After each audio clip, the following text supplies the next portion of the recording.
take you to the comic shop. I'll let you read about Cyclops. I'll have you spending all you got. Comics Gate is looking hot. Blacklist.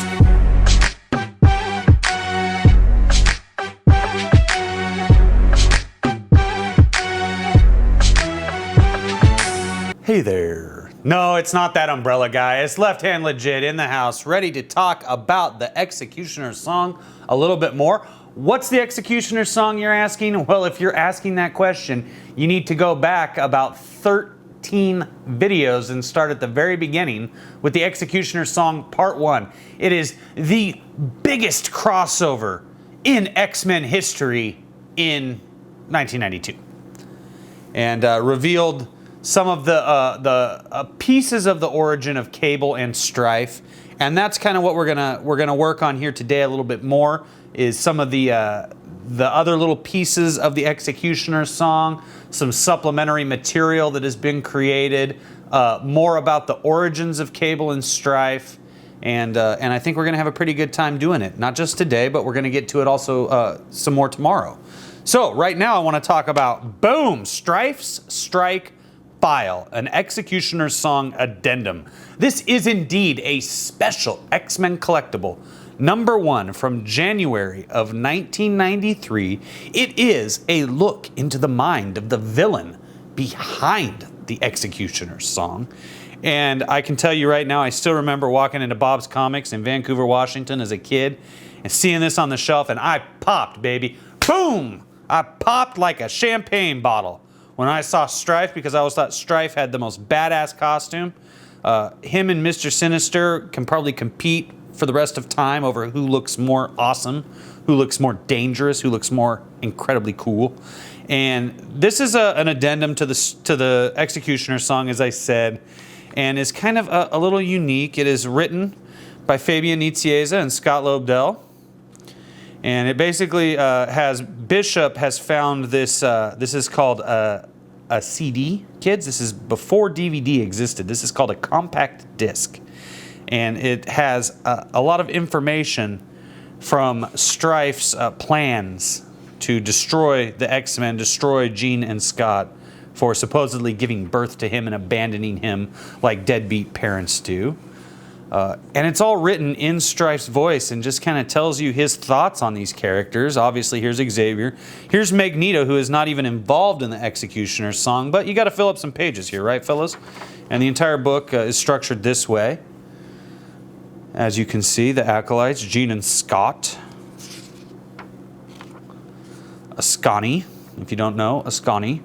Daughter to the pain and torture of the tomorrow. I like the Stryfe. Oh, wait, what was my Stryfe voice? My Stryfe voice was, daughter to the pain and torture of the tomorrow killer. Mother and sucker to the dayspring, son of the morning fire. That's fun, but I like to read it more like I'm Apocalypse, because that voice is more entertaining for me to do. Ascani, daughter to the pain and torture of the tomorrow killer. Mother and succor to the dayspring, son of the morning fire. So little have I learned about you, Ascani. To me, you were nothing more than a cause for minor distraction, a clan leader of some distinction, certainly with a stoked fire in your belly, but barely worth my attentions. Had I known then what I know now about your actions, I believe I would have taken the time to get to know you better, to wring your neck in my clenched hands. In many ways, Ascani, you are the reason I am even alive, and the reason I am really dead. So do I love you, or hate you?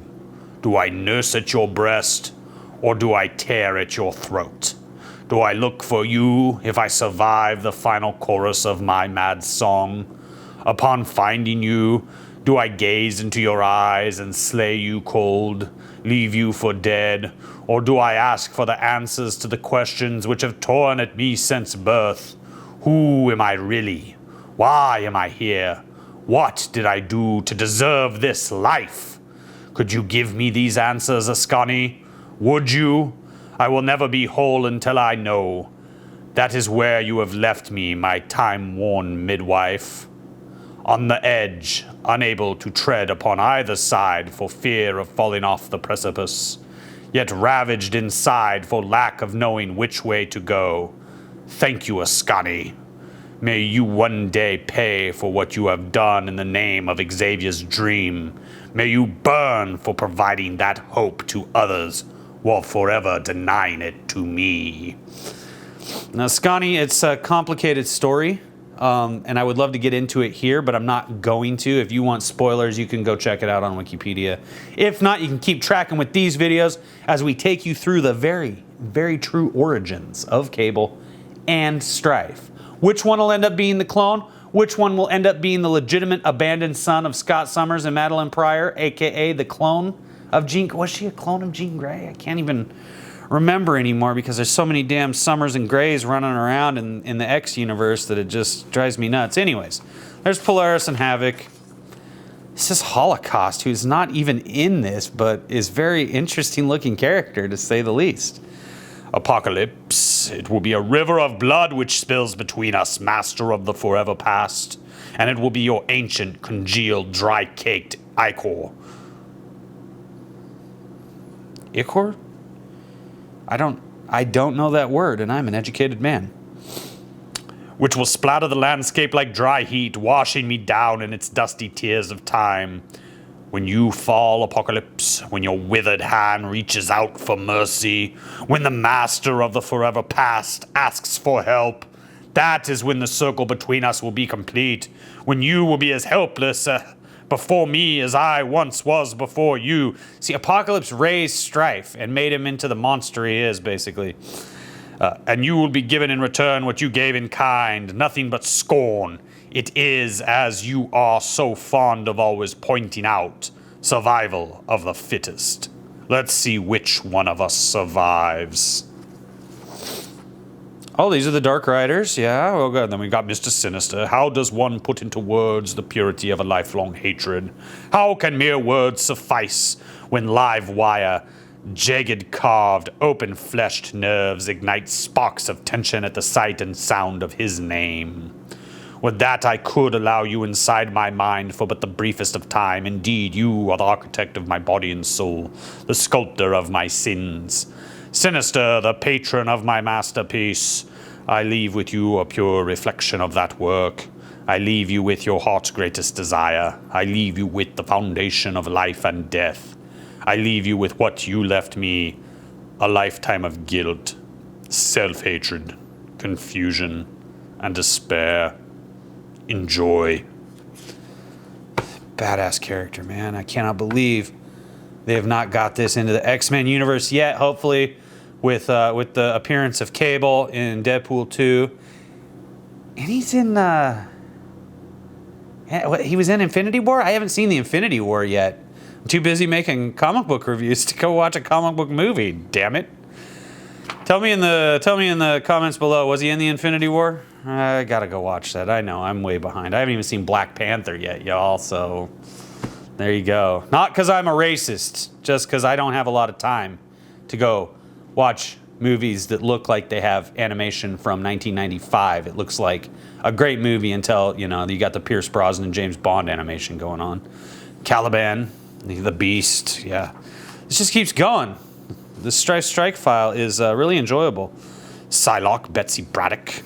I like that they show her in this outfit too, rather than just, you know, the stripper outfit, which I'm not opposed to by any means, gentlemen. Illyana. I don't know anything about Illyana. She was not in the X-CUTIONER'S song. I have no clue who she is. But I can tell you one thing. Illyana is a child of innocence, a demon of hate, smiling girl in a field, frenzied teen in a war zone, a flower in her fingers, a sword in her hand. Illyana Rasputin, dark child magic. Little girl, mutant sorceress, what a combination. Sorry, let me just compose myself. Focus, focus, focus. And scene. A creature who has seen more of time from both sides of the unending path than I ever could hope to. She has lived then and now, here and there, Earth present, past and future, limbo neverwhere, forever now. What would her future bring? What would the onset of puberty trigger? Would little Ileana become a teleporting mutant in the care of the children of the Atom, or a demoness apprentice in a nether region even the denizens of hell fear to mention? In time, one would find out. But time is something not everyone has much of, no matter the age, no matter the desire. My legacy may strike anyone born of mutant blood, from the oldest of the old to the youngest of the young. You got Scarlet Witch and Quicksilver. Quicksilver makes a bit of an appearance in the beginning of the Executioner's song, but then he just kind of fades to black. Bishop and Wolverine, obviously, as you guys know who watched, is a big part. Graydon Creed is not in it at all. I'm just going to keep going here. Forge is not in the Executioner's song at all. Moira McTaggart is wearing this outfit, and I have never read a comic where she is dressed like a superhero, let alone where she has a purple hover bike, I guess, maybe.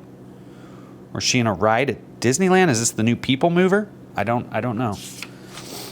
I always hated Forge's stupid little mustache. Like, who do you think you are? Errol Flynn, bro? You're not Errol Flynn.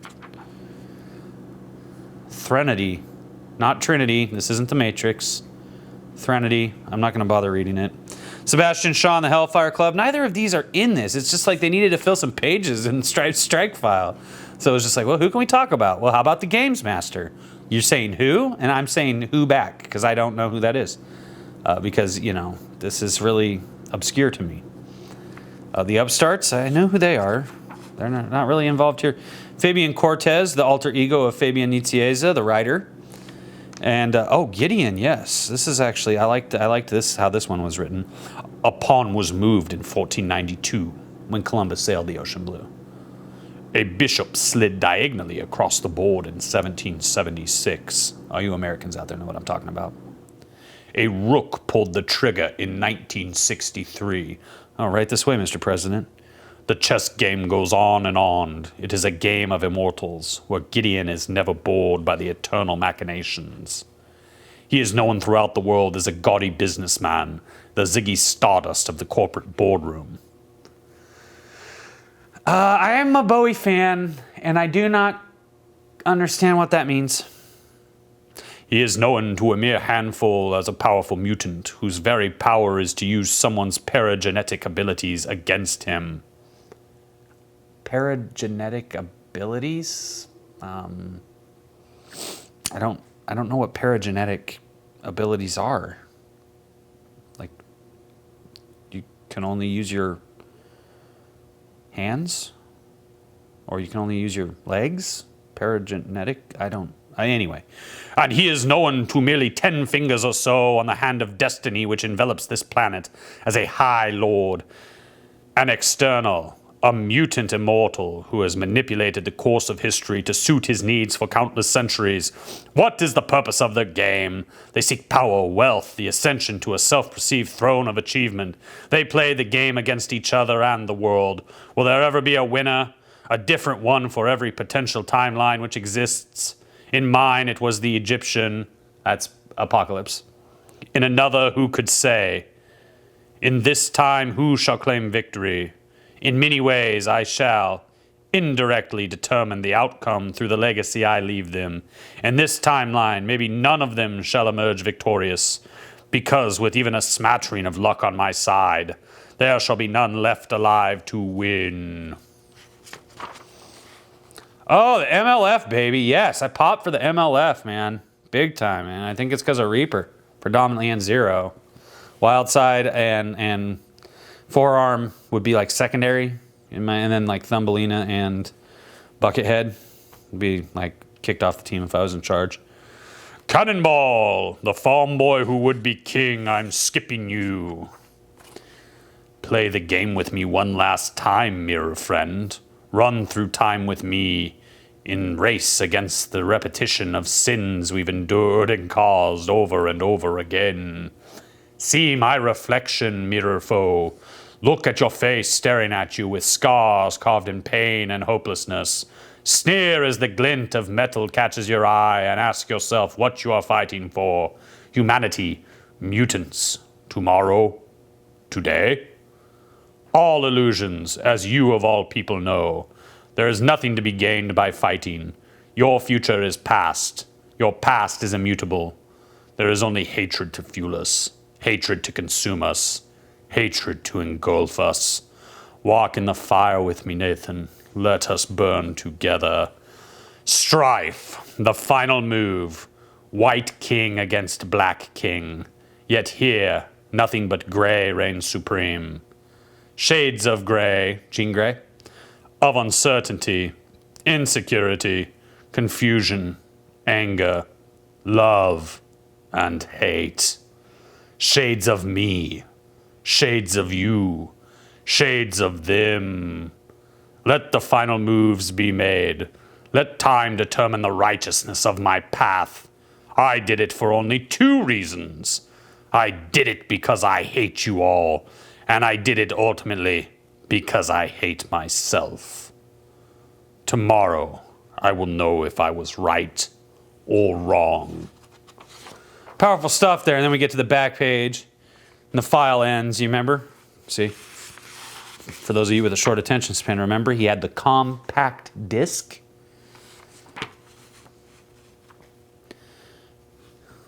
The hard drive system whirs along quietly, too quietly, for Xavier can hear the gears shifting inside his own mind.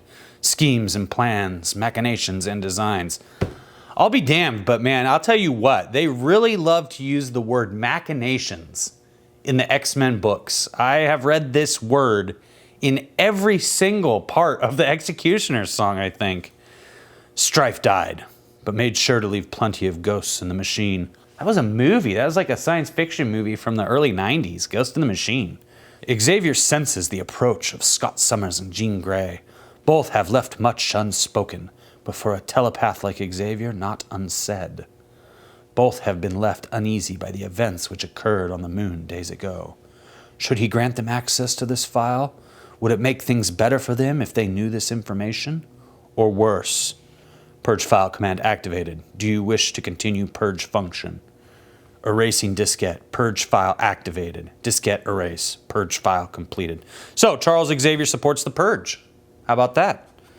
Unless it comes down to mutants, you know. Of course not. You know, it's just like the Dalai Lama. How he hates the way that China abuses Tibet, but he also supports abortion. Go figure. Charles, is everything all right? Is there anything we can get you, Professor? No, Scott. Jean, thank you. I'm fine for now. The sound of the leaves fade. The whirring of the machine dies down. The drum beats of Xavier's nervous heart continue. A staccato drum beat, a rhythmic pounding of tension. The X-CUTIONER'S song is over, and Xavier hears a new, darker song begin. Bum, bum, bum! And there we have it. The end of the X-CUTIONER'S song. An addendum, Strife's strike file. So, we're going to keep going though. We're going to keep going. That's for sure. I'm going to come back with another video in just a little bit. So, stay tuned right here for more totally awesome comic book reviews. Don't forget to like this video. Don't forget to subscribe. If you enjoyed Strife's strike file, let me know about it in the comments below. And I look forward to coming back with yet another video today about the X-CUTIONER'S song. So I'll be back in just a couple hours here on Testosterone Overload!